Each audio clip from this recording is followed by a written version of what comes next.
On this episode, you want to make a few bucks acting in Thailand? Well, we've been there and done that, and we discuss the ups and downs of emoting for cash. But first, Greg thought it would be a good idea to fight Bangkok's killer rush hour traffic twice in one morning. Silly Greg. So grab that weird, two-faced, smiling, frowning mask thing for good luck. Here's the latest episode of the Bangkok Podcast.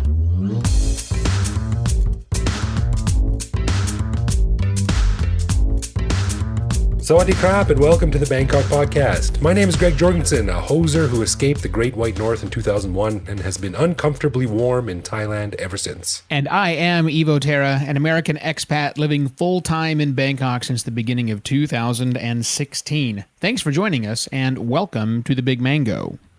So before we get into our brilliant acting careers as giant movie stars here in Bangkok, we will start this episode with a huge thanks to our supporters on Patreon who help us keep the show going and free of long and annoying ads. And this week, our spotlight focuses in on Juhani Makaranta. A special thanks to this gentleman that is just slightly overdue, Greg.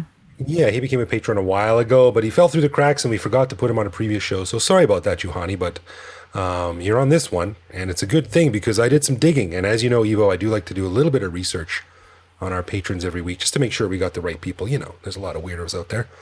And I found something interesting about Juhani. So it turns out he's got quite the reputation as a calm and soothing presence in his community, and he teaches meditation to other stressed out business people, which is pretty interesting. So I did some Googling and I came across an interview he did with a newspaper, and they asked him where he learned his skills. And the only thing he said was the cryptic, "The name says it all." Kind of mysterious, you see? And the newspaper didn't follow up and just kind of left it at that. But then I took another look at his name and it hit me. You know, his name is an anagram for thank a marijuana. Mystery solved. Juhani, thank a marijuana. To help support the show, get access to bonus content, load up on some cool swag, and get Greg to make up some ridiculous things about you too, which seem to be stretching more and more, you can get signed up at patreon.com/Bangkok Podcast. Now, with that out of the way, let's talk about acting in Bangkok. Hey, it's hard to make up these stories, you know. Yeah. Extreme creativity on my part. That's what it is. Maybe I should thank a marijuana. I have all these ideas coming over me. Dude. Well, before we get started, I want to say I'm sorry if I sound tired. I've got to wake up at 5 a.m. tomorrow to drive my wife and son to Don Mueang Airport. And it's extra sucky because tomorrow's Friday. Oh, yeah. The last day of the month. Yeah.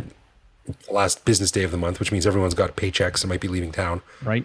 Their flight leaves at like 9. Ooh. So I've got to drive up to Don Mueang Airport right in the middle of rush hour and then back again in rush hour. The back is what's going to suck. It won't be that bad getting to the airport, but coming back down, that's going to be a nightmare, man. Bangkok traffic is horrible. And with the two things you mentioned, Friday and payday, yeah, it's going to be weekend. And I hope it's not raining too. If it's raining, that's going to add an extra level of crap on top of everything. Yeah, that is true. Maybe I'll just bring my Kindle and stay up there for like a couple of hours, have breakfast and get some coffee and just relax. Man, it's a good idea, actually. I might do that. That's not terrible. Yeah, because I think getting there won't be the challenge. It's just the factor of leaving again. Ugh. Well, one of these days they will actually have the final train ride all the way up there done. You know. Have you been up to Don Mueang Airport in the past 3-4 months? The last time I was that general direction was when we went to record the episode at the Mocha. Right. So you see the electric train line it goes all the way out to Don Mueang now. It's getting very close to completion and it looks pretty decent. Yeah, that'll be nicer and avoid the traffic. Of course, it'll be jam packed the second that it opens, but that's the way it goes, right? Yeah, well, you can already use the train because the SRT, the State Railway of Thailand, the regular old diesel engine trains already run that route. But, you know, they come once every who knows when. Yeah. And they're loud and crazy and stinky and right, yeah. And don't run on anything resembling a schedule. So that's exactly. Yeah, that's you don't want that traffic. The only SRT line you want is the one that goes from Piatai to the Suvarnabhumi airport. That's the only SRT train I want to ride. Elevated one, not the one that rides on like real tracks on the ground. No, that was built in the 1800s, I think, and hasn't been upgraded since. So no, I don't want that. Yeah, steam train technology. Oh, terrible. Steampunk. Well, yeah. Well, good luck for your ride tomorrow. I hope that you don't, wind up stuck in traffic miserably. So, and I hope the wife and kid get away to have a good time. Yeah, well, I got some podcasts queued up on my phone, so I should be ready to go. But I'm not looking forward to tomorrow at any rate. So let's get this recording over, shall we? Yeah. So, Ivo, you were recently the star. You betcha. The star of a Pakistani commercial shot in Thailand. And of course, when I say star, I mean you were on screen for about 4 seconds. Hey, stars go supernova, and it doesn't take very long, man. I was a gamma ray burst. I went to a performing arts high school, and we always used to say, there are no small roles, only small actors. So there you go. You know what? I could use some coconut oil to see if I could. Oh, no. Throwback just for patrons. We'll get that joke. Anyhow, continue with your introduction, Greg. Well, your star turn in this commercial got me thinking about my own time as a thespian here in the Land of Smiles. So tonight we thought we'd talk a little bit about what it's like being an actor in Thailand. Yes, acting skills. I just portrayed mad acting skills a few months ago. You might recall, dear listener, that I had mentioned on one of the programs that I had been doing some commercial work and some crazy overnight shooting. It was billed as a nighttime shooting, and what they should have said was that it was an overnight shooting, because I showed up on set at 6 o'clock for a curtain call, or sit down in a chair and have someone put makeup on you, and didn't get to go home until the sun came up. And then got to do it all over again the next day. So long drawn out process with multiple takes and retakes and all of that for a 35-second long commercial, of which I was on screen 4 times, and I believe the collective amount of seconds I was on was 1. 1. Well, it was still impressive. You played the role of a Pakistani man quite well for a white American, I would say. Yeah. I mean, who knows? Maybe there's some Pakistani inside of me. I'm American. We don't know where the hell we're from, right? I mean, that's just the reality of the situation. Maybe I've got some Pakistani in there. I don't know, but I seem to have fooled all of the 54, 20-something Pakistani kids who were there. I'm going to start introducing you as this is my Pakistani friend Ivo. You should totally do that. I think that would be like, what? I think that would be riotous. So if you want to see the commercial, there's a link in the show notes right now to my commercial. It was for Sprite. I can finally say who it was. So Sprite was the client here. I guess in Pakistan, every year Sprite releases this commercial, and it's the same concept. Because in Pakistan, as you may not know, and I certainly didn't know, when you eat spicy food, the thing to drink with it is a Sprite. Really? So I was told. I'm not Pakistani. I'm just listening to what the directors were saying. I understand.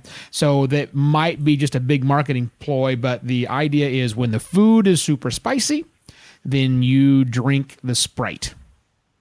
Well, Sprite's a pretty refreshing drink. I've never had Pakistani food, but I imagine it would quench your thirst. The stuff we made was crazy hot. So what we did, I'll give you the. Did you actually cook? Yes, we actually. Well, yes. Let me set the stage here. So yeah, well, let's back up. Let's back up. Tell us how this all came to be. This came to be because I have taken from time to time here in Thailand the occasional modeling gig. Not all models are super models. Some models are just regular, everyday people. And because Bangkok is a big melting pot of people from all over the world, it's a very popular place for television commercials to be shot, and also for photo shoots to be done in this area. Mm-hmm. And so I think I just saw an advertisement on one of the local expat groups that said, hey, we're looking for new faces. Send us a picture on your cell phone and tell us about you, and we'll see if you come in. And I did. And they wrote back and said, great, come in for a quick photo shoot. And we'll pay you like, I don't know, A couple thousand baht. Wasn't anything major, right? But it was, kind of occupy your time, and plus we'll get you in the system. And that's how it began. So from there, I picked up a couple of other gigs, and I got connected with a couple of agents. An agent in Thailand means somebody who just shoots out messages online to thousands of people and hoping that somebody will say yes. Right? It's not. Yeah, it's been my experience that agents in Thailand are about as effective as Twitter bots. Yeah, just randomly splooging their information all over the place in the hopes that some of it will stick somewhere. Yeah, every time a new gig that I somehow would be appropriate for, when it's sent to me, it's typically sent to me by 4 different people. So they're all just pulling from the same well, hoping that they get what they get, and I've gone on casting calls, I've done lots of photo shoots, and this was the first time I was actually selected for a television commercial role. When I got the gig, when I was casting for it, I went down and I knew I was applying to be a chef. That was it. You were here to be a chef, and they looked for specifically. They said we need somebody who knows how to cook, and I know how to cook. I enjoy cooking, so sure, I will go down for this role. They were looking for somebody around my age, and it seemed like an okay thing. I had no idea what it was, other than they wanted a chef. So when I showed up at the casting call just off of Asok and Sukhumvit, not Soy Cowboy, even though my GPS probably said I was on Soy Cowboy. I was right next door to Soy Cowboy doing the audition for the work. They said, okay, the role you're going to be playing, would be casting for, is a Pakistani chef. And I said, you look behind you. I'm looking around the room and I see lots of people who might be Pakistani, but you all appear to be with the casting company or the directors or something like that. Do you guys recognize that I am not Pakistani, right? Oh, where are you from? America? Oh. So, well, look, let's not let politics get in the way, people. I don't really care. If you think I'm right for this role, let's do the audition. So they sent me to the back room. And I did the audition for a camera guy who I've seen before. I've had this photographer doing the initial setup before. And he knows me, or we know of each other. Oh, you, yeah, okay. We made a big smile this time. Because usually when I go to, you want me to like a big smile, big face, crazy things? No. Very reserved. This time he said, no, let's do it. Let's do the big crazy smile and face and look weird at the camera while you're cooking this fake meal, all this stuff in the air. So I did. I just hammed it up in a big way. Just put the biggest face I possibly had on it, smiled, and threw too much fake food in the pan, and he loved it. And apparently I got it, because when I got home that night, I got a note from the agent said, "You're selected." Wow. So that was kind of cool. So that was kind of fun. So that's how I got the gig. Because I've done it a lot, and this is the one that finally really hit well. Not that it paid fantastically well, but nonetheless, that's a different topic. That's how I got my gig, as the huge starring role, not really, in a Sprite commercial for Pakistan. Well, yeah, and that's fairly typical from what I know. And there's a lot, like you said, it's a melting pot, and there's a lot of foreigners here from all over the world. Yeah. So I think casting agents really like that. And I think when I was doing acting years ago, this is 10, 12 years ago now, there was quite a lot of activity for backpackers who were passing through and were in town for a week and didn't have much to do. And they would be extras. And that was the thing. Oh, you can be an extra here, and you can make money being an extra. And I've talked to a few people, and some of them even had the idea of doing it as like a full-time gig. Ooh. But that would be pretty rough, I think. I don't think that's possible. It's too few and far between, and it's not that much pay. But anyhow. Yeah, when these guys were you get paid about 2,000 baht a day. Yeah, for an extra role, but, right. One thing that people don't know about the film biz, and I went to film school and I worked in the film industry in my previous to Thailand life, it is boring. So boring, especially if you're an actor. If you're working on the film crew like I did, man, you're running. Yeah. You always got sandbags to move and stuff like that. But there's a famous quote by John Candy about acting, the late, great John Candy. And he said, actors don't get paid to act. We do that for free because we love it. We get paid to wait. Mm-hmm. And you sit there. First of all, the casting session is boring. That's the worst. Because you show up and there's 50 other people that look vaguely like you for a role that might be nothing like you imagine. Uh-huh. And it's just waiting and waiting and waiting and waiting. And then they call your name, you go into the room, and you're in there for 10 minutes, and then you're done. And if you get the call that you got the role, you do pretty much the same thing on set. While guys like me are running around setting up the lighting and the set, and everything, you just sit there and you wait and wait and wait. And it's boring as hell. Oh, yeah. It's just atrociously bad, but yeah, you're right. But before we jump too far into what was actually so I had some funny experiences on the set. You said you have acting chops, and I've seen your reel as it is, because I'm this fake movie star for being in a television commercial in Thailand, but you were actually in a movie. Well, I was in a TV movie. Well, actually, I've been in a couple of movies. I was in an American TV movie. I was in a Thai movie, and a few commercials here and there. But the biggest role I had was this American movie, and it was called Blackbeard. It was for the Hallmark Channel about the famous pirate Blackbeard. And I got it because I knew a guy who was an agent, and he was looking for people. Like you said, he was just like, someone asked him, hey, do you know anyone who could fill this role? And of course, he gets a cut of whatever his I get the client makes. 30 points. So he's just thinking of everyone, Oh, can you? Hey, are you free to be an actor? Hey, can you act? Hey, are you cool in front of a camera? Just like I said, just throwing people at the process, hoping that one of them will stick. And he asked me, and I went down and took some pictures, and they said, yeah, great. And I don't remember how this all worked out, but I didn't really know a lot about the role. They said, it's a pirate movie. Are you interested? And I was like, yeah, I'm a big dude with a bald head, and I look mean. I look like a pirate anyway. Sure. So sign me up. Yeah, I'll be a pirate. And they said, great. And I got the call. You got the role. We shoot down on the mainland near Koh Samui. And so they flew me first class down to Nakhon Si Thammarat and put me in a van and drove out to this set. And they had built like a 17th century pirate town in the middle of a coconut plantation out of styrofoam and fake cement and bricks. And it was great. It was beautiful. And I get in and I'm like, okay, great. I'm ready to play a pirate. So we go to wardrobe on my first day, and they said, okay, you're not the pirate. You're going to be a panhandler. I'm like, what? A panhandler? A beggar? I'm like the biggest guy on set. It's like I've got some guy. I joked. I said I got some kind of panhandling pyramid scheme going on where everyone gives me their food.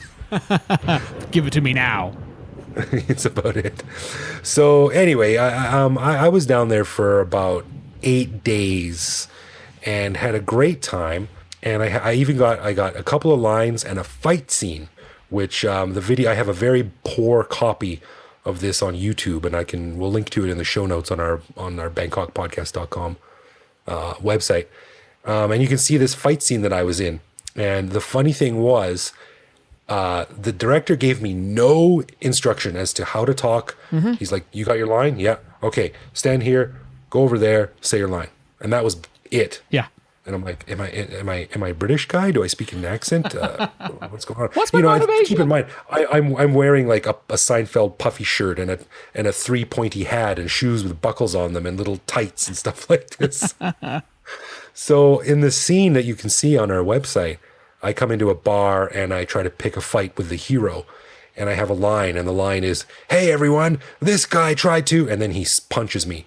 And I punch him back, and we get into this fight. But when I watched the final bit, my voice had been dubbed by a very strong British accented guy. Oh, nice. So, that was my experience, and it was really, really well done. It was a good production. I met a lot of really nice people. The most notable of whom was Jessica Chastain, who was in Christopher Nolan's film Interstellar. I believe she was nominated for an Oscar recently. She's kind of one of the new hot actresses in Hollywood. Back then, she was just a struggling actor trying to make her mark, which I guess she did. Right. So, that was my biggest experience. A couple of commercials here and there, but I had fun. But like you said, Evo, this kind of stuff is few and far between. Yeah.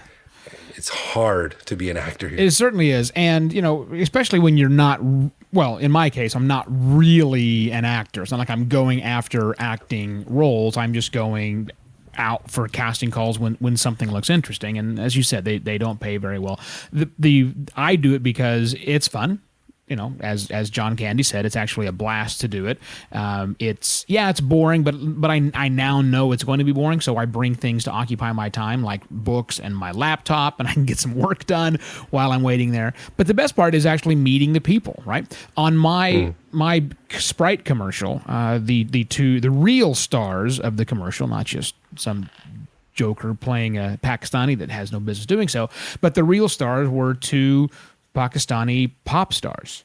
The girl's name is Momina, just goes by Mo, and the guy's name is Dylan. Is that right?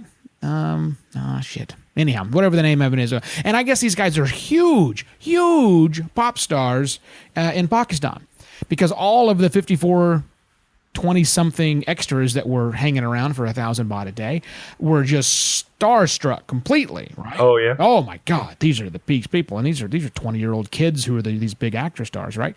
I'm typically not starstruck anyhow, and I didn't know these two from Adam. I had no idea who these people were, so we just had a conversation, right? I wasn't freaked out by them, and anyhow, they were great. So I got to meet both of them and became friends with them, and we're chatting in between takes and all the other crazy stuff that goes on. It was a lot of fun. I really enjoyed it. But the other weird thing is, I thought I was going to get the role of the Mexican chef. That might make a little more sense since I grew up, a state away from Mexico. At least that might make a little bit of sense. Nope, the role of the Mexican chef, that was portrayed by my friend Vadim.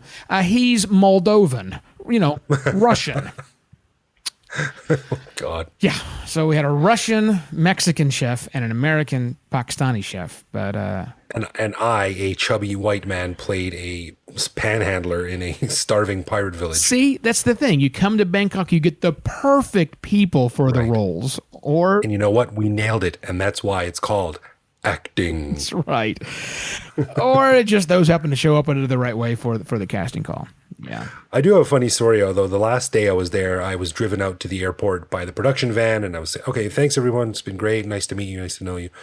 Shake hands all around. Off I go to fly back to Bangkok. And I was talking to the production assistant in the van, and she said, okay, we'll drop you off at the airport, and then the plane that's you're going to fly back on is coming down with another actor, and he's playing the mayor of this pirate village. Oh. I think it was the mayor. And I said, oh, who's that going to be? And she says, I don't know, some actor. I can't remember his name. And she reached in her bag and she pulled out this crumpled piece of paper, and on it, in like sort of neat but messy non-native speaking writing that sort of curved down at the end because the name was too long for the piece of paper. Richard Chamberlain. The original Jason Bourne. Shogun. He was very famous back in the day. Yeah. And he showed up, and I actually got to meet him, and we chatted for about 15 minutes. A lovely guy. Oh, that's cool. And I got on the plane, went back to Bangkok, and collected my paycheck. By the way, are you comfortable talking about how much you got paid? Yeah, I don't mind. I need to reflect back on that one. I think I got paid $8,000 a day. That's pretty good. Yeah. And how long did it take? Well, it was 24 hours of shooting. Just one day? No. It was 12 hours, and then they had to go back the next night for another 12-hour shot. So two overnights. And we were just at the location where we did the shooting the other day, so it wasn't very far away. But yeah, right. So not too bad, But you break that down on the number of hours spent, on set. It's a little lower than my going day rate. Right. which I don't get very often anyhow, but nonetheless. Yeah, you're making 8,000 baht a day. Sounds like a lot, but then you think it's a full 12-hour day. Yeah. It's it's travel to and travel from. Yep. And it's not a lot. And then great, that's awesome.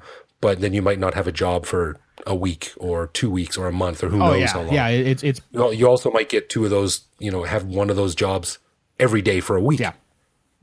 So you're golden. Yeah, it can definitely be that way. Did you get in trouble on the set for anything that you did?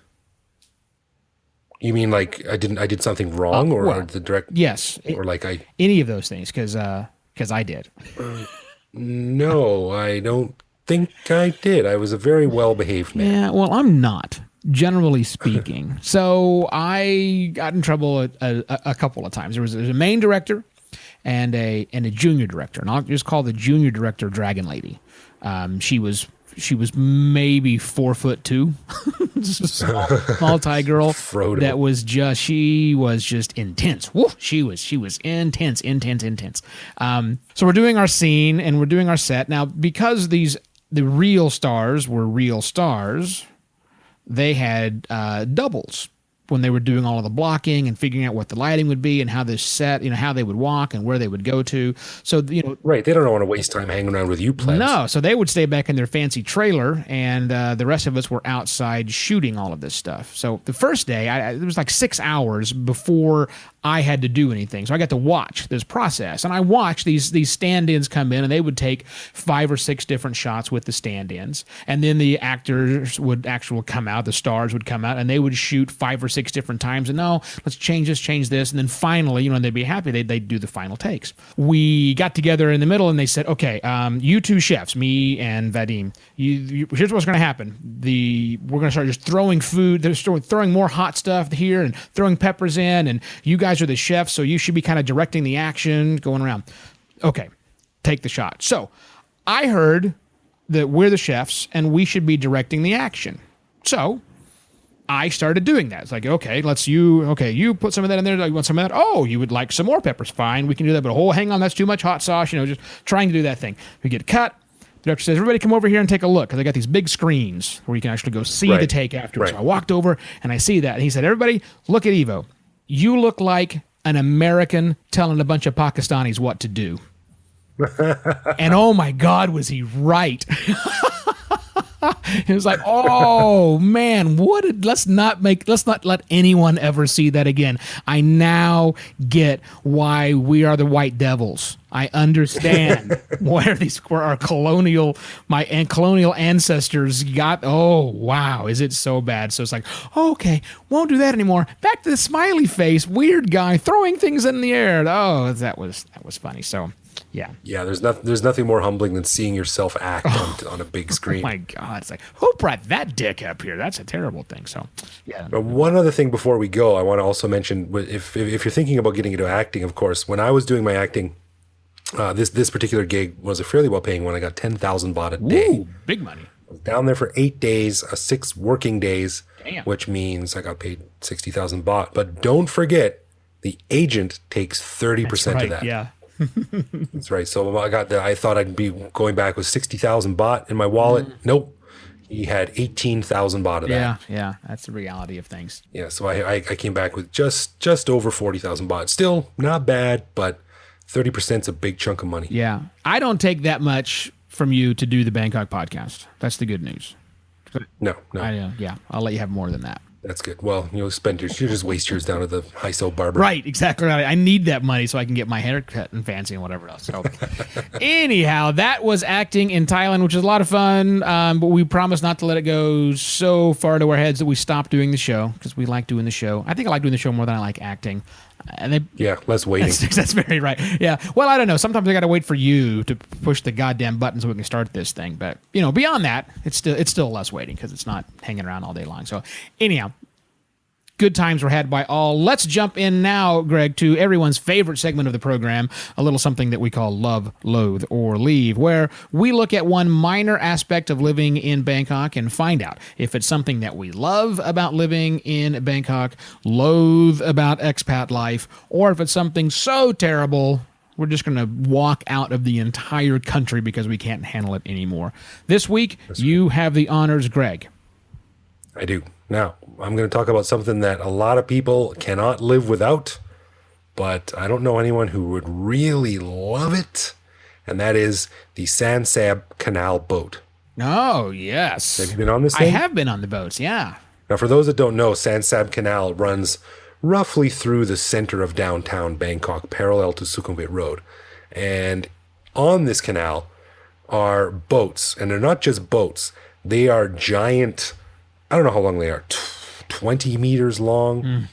And right in the middle of them, more towards the back actually, a hole is cut in the floor, and they have the giant monster truck engine there.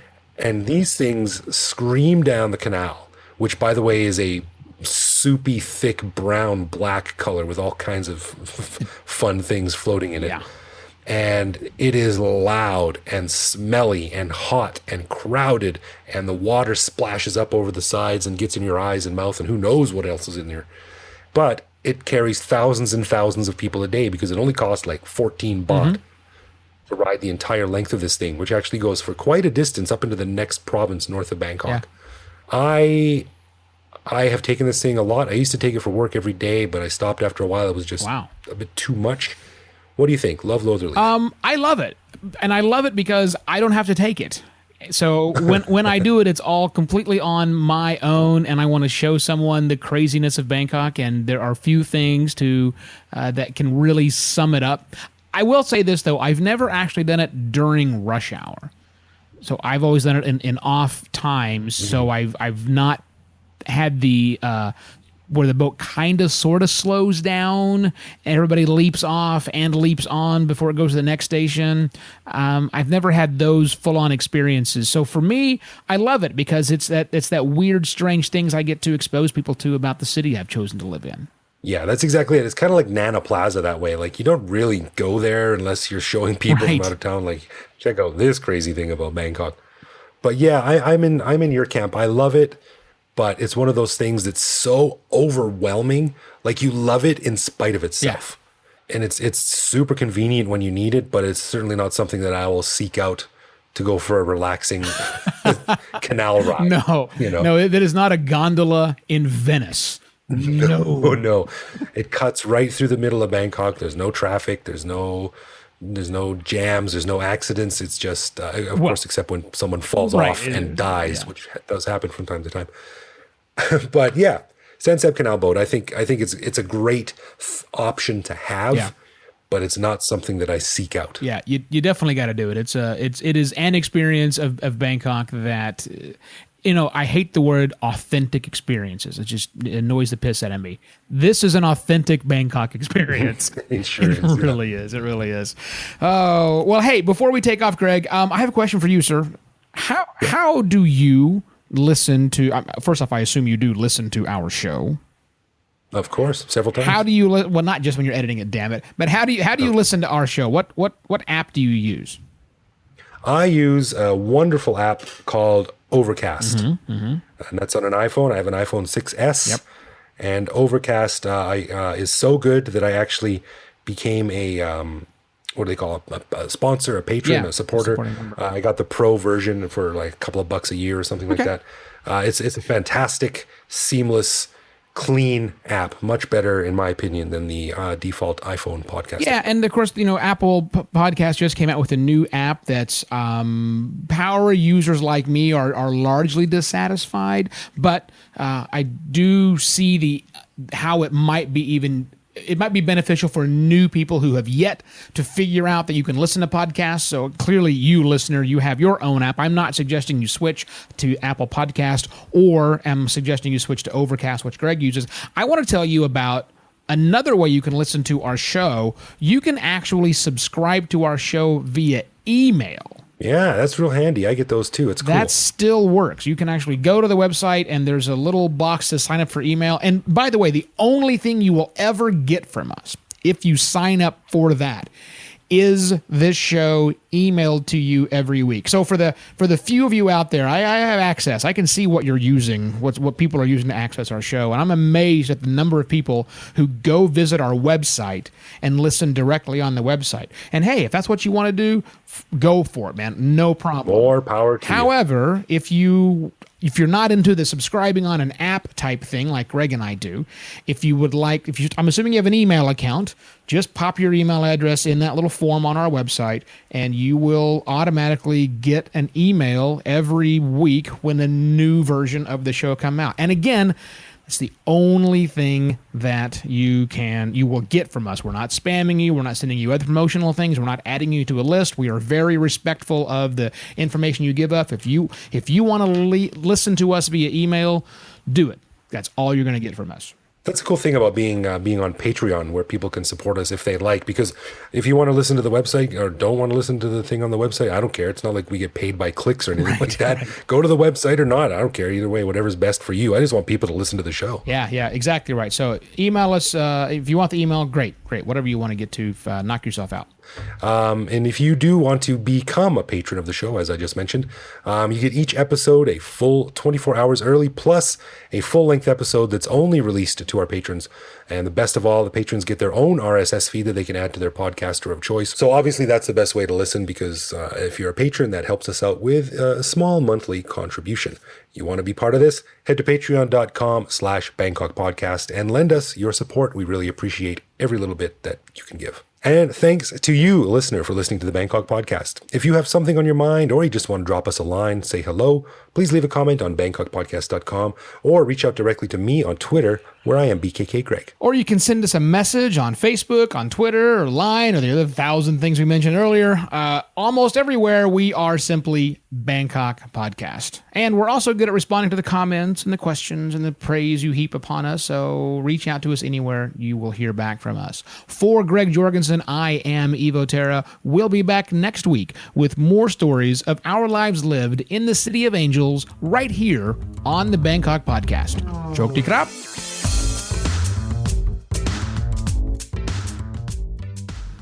And thank to you. Jesus Christ. Who sleep deprived, me or you? I wasn't even anything to Contagious.